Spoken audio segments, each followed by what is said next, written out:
Hello students, आज SSC GD exam के लिए तीसरा प्रैक्टिस सेट लेके आए हैं। ठीक है, इस प्रैक्टिस सेट को स्टार्ट करते हैं और आप अपने सही आंसर कमेंट बॉक्स में भी दे सकते हैं। चलो प्रैक्टिस सेट देखते हैं। रेड डाटा बुक में वितरण दिया जाता है। जो रेड डाटा बुक होती है उसमें किस चीज़ का वितरण दिया जाता है? तो ध्यान रखना, संकटग्रस्त जीव जंतु एवं पादप। यहाँ पर एक वर्ड आप लोग बहुत अच्छे से ध्यान रखेंगे, संकटग्रस्त।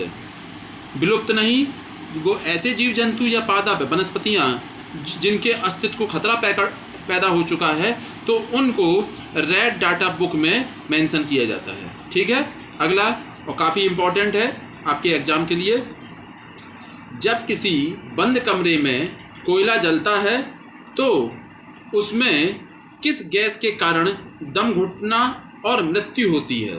आपने इस टाइप की बहुत सारी घटनाएं सुनी होंगी विंटर सीजन में। जब बंद कमरे में अंगीठी रख ली जाती है जिसमें कोयला जलता है तो उसमें दम घुटना और मृत्यु एक बहुत कॉमन चीज़ हो जाती है। तो वो किस गैस की वजह से होती है? ध्यान रखना, कार्बन मोनोऑक्साइड। ठीक है, कार्बन मोनोऑक्साइड। कार्बन डाइऑक्साइड नहीं लगाएंगे, क्या लगाएंगे? वो कोल की वजह से, कोयले की वजह से उसमें एक जहरीली गैस निकलती है कार्बन मोनोऑक्साइड, जिसकी वजह से दम घुटता है और लोगों की मृत्यु हो जाती है। अगला क्वेश्चन, वस्तु विनिमय संघ व्यवहार का अर्थ है। वस्तु विनिमय का नॉर्मल मीनिंग क्या है? तो ध्यान रखना, वस्तुओं का विनिमय वस्तुओं के साथ किया जाता है। इसमें एक तरह से वस्तुओं को आपस में एक्सचेंज करके लोग अपना काम चलाते हैं बगैर मुद्रा के लेन देन के। वो सिस्टम क्या कहलाता है? वस्तु विनिमय कहलाता है। ठीक है, अगला क्वेश्चन, प्रति वर्ष नोबेल पुरस्कार प्रदान किए जाते हैं। आप लोगों को जैसे मालूम है कि हर साल नोबेल पुरस्कार दिए जाते हैं 10 दिसंबर को। कब दिए जाते हैं? ये फिक्स है, हर साल 10 दिसंबर को नोबेल पुरस्कार दिए जाते हैं। ठीक है, ये कितने फील्ड में दिए जाते हैं? 6 फील्ड में। कौन कौन से? साहित्य, शांति, भौतिकी, रसायन, अर्थशास्त्र और कला के क्षेत्र में। ये 6 क्षेत्रों में दिए जाते हैं। ठीक है, अगला क्वेश्चन, जीन शब्द दिया है। जो जीन वर्ड है, जो जिससे हमारा डीएनए का निर्माण होता है या एक पीढ़ी से दूसरी पीढ़ी में जो करैक्टर हैं वो पहुंचते हैं, जीन शब्द किसने दिया है? तो ध्यान रखना, महान साइंटिस्ट जोहान सेन ने जीन वर्ड दिया है। जोहान सेन ने जीन वर्ड दिया है। ठीक है, अगला, भारतीय संघ में इस समय राज्य व केंद्र शासित प्रदेश हैं। प्रेजेंट टाइम में भारतीय यूनियन में भारत में कितने राज्य और केंद्र शासित प्रदेश हैं? तो ध्यान रखना, 28 राज्य और 8 केंद्र शासित प्रदेश हैं।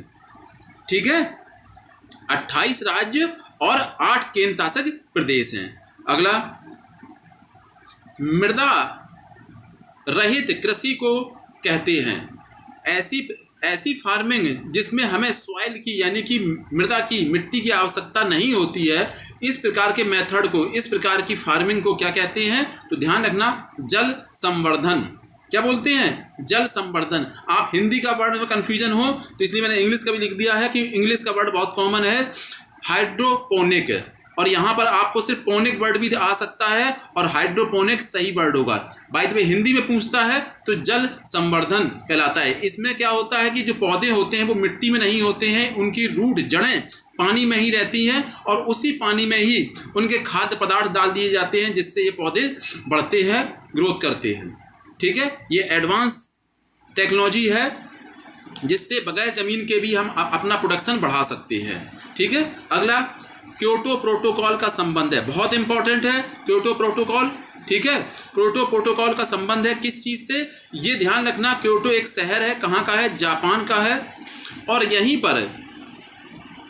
पर 1997 में एक यूएनओ द्वारा प्रायोजित इन्वायरमेंटल मीटिंग हुई थी जिसमें क्योटो प्रोटोकॉल निकल के आया था। और इसमें क्या हुआ था समझौता? यह ग्लोबल वार्मिंग को कम करने के उपाय के लिए देशों के बीच समझौता हुआ था, क्योंकि पूरी दुनिया का टेम्परेचर बढ़ रहा है ग्लोबल वार्मिंग की वजह से। इस ग्लोबल वार्मिंग को कंट्रोल करने के लिए यूएनओ के सदस्य देशों के बीच में क्योटो प्रोटोकॉल समझौता हुआ था, ये क्योटो कहाँ पड़ता है? जापान में पड़ता है। ये समझौता कब हुआ था? 1997 में। ठीक है। अगला किमोनो परिधान है। जापान की बात हुई है तो सेम वही चीज़ है, किमोनो परिधान है। ये एक पारंपरिक परिधान है। किमोनो कहाँ का है? जापान के लोगों का है। ये भी इम्पोर्टेंट है, एग्जाम में कई बार पूछा गया। ये तो बहुत ज़्यादा इम्पोर्टेंट है, क्योटो प्रोटोकॉल। ठीक है, आगे देखते हैं। प्रयोगशाला में संश्लेषित किया गया पहला कार्बनिक यौगिक कौन सा है? मतलब हमारी लैब में वो पहला संश्लेषित कार्बनिक यौगिक, ध्यान रखना, कार्बनिक यौगिक कौन सा? हमारा यूरिया। ठीक है, जो केमिकल फर्टिलाइजर है, जो खेतों में पौधों की हाइट बढ़ाने के लिए यूज किया जाता है। नाइट्रोजन और हाइड्रोजन बेस्ड ये केमिकल फर्टिलाइजर है। ठीक है। अगला, इंटरनेट से सूचना लेने के लिए किस एप्लीकेशन का प्रयोग किया जाता है? आप सभी लोग इस चीज़ का यूज करते हैं, तो ध्यान रखना किस चीज़ का यूज किया जाता है? वेब ब्राउज़र का यूज किया जाता है। इंटरनेट के थ्रू कोई हम वेबसाइट से किसी कोई इन्फॉर्मेशन लेने के लिए। ठीक है। अगला, कर मतलब टैक्स। कर उतने ही निश्चित हैं जितनी मृत्यु। ये ध्यान रखना, ऐसा क्यों बोला जा रहा है? क्वेश्चन में आएगा इस टाइप से, कर उतने ही निश्चित हैं जितनी मृत्यु। क्यों?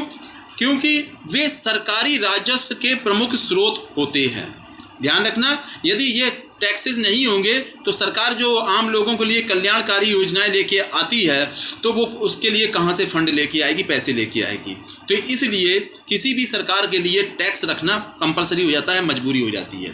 ठीक है। अगला क्वेश्चन, कौन सा महाद्वीप पृथ्वी के उत्तरी दक्षिणी, यानी कि यदि हम अक्षांश के हिसाब से बात करेंगे तो उत्तरी गोलार्ध और दक्षिणी गोलार्ध, और पूर्वी पश्चिमी गोलार्ध, यानी कि यदि हम देशांतर रेखा के हिसाब से बात करेंगे तो पूर्वी और पश्चिमी देशांतर में स्थित है। मतलब क्या ऐसा है कि जो चारों गोलार्ध हैं उसमें वो महाद्वीप पाया जाता है। तो ऐसा कौन सा महाद्वीप है? तो वो है आपका अफ्रीका। कौन सा महाद्वीप? अफ्रीका महाद्वीप। इस क्वेश्चन को समझ लेना, ना समझ में आ रहा हो। अक्षांश के हिसाब से उत्तरी और दक्षिणी गोलार्ध और देशांतर के हिसाब से पूर्वी और पश्चिमी गोलार्ध में स्थित है, वो हमारा अफ्रीका महाद्वीप है। अगला, केंद्र और राज्यों के संबंध में कौन सी कमेटी बनी? ध्यान रखना है, इसके लिए कई कमेटी बनी, पर ज़्यादातर जो आपके एग्जाम में क्वेश्चन में और हमको जो ऑप्शन मिलते हैं तो उसी अकॉर्डिंग मैंने आपको रखा है। सहकारिता कमेटी सबसे इम्पोर्टेंट। ठीक है। केंद्र और राज्यों के आपस में संबंध कैसे रहें, इसके लिए जो कमेटी है बहुत ज़्यादा इंपॉर्टेंट, सहकारिता कमेटी और राज मन्नार कमेटी। कौन सी है? सुन लेना, राज मन्नार कमेटी। ये दोनों ही कमेटी हैं केंद्र और राज्यों के संबंध सब्जेक्ट पर आधारित हैं। ठीक है। अगला, रेशेदार प्रोटीन है। फाइबर प्रोटीन किसे कहा जाता है? तो किसे कहते हैं फाइबर प्रोटीन? क्रेटिन को फाइबर प्रोटीन कहा जाता है।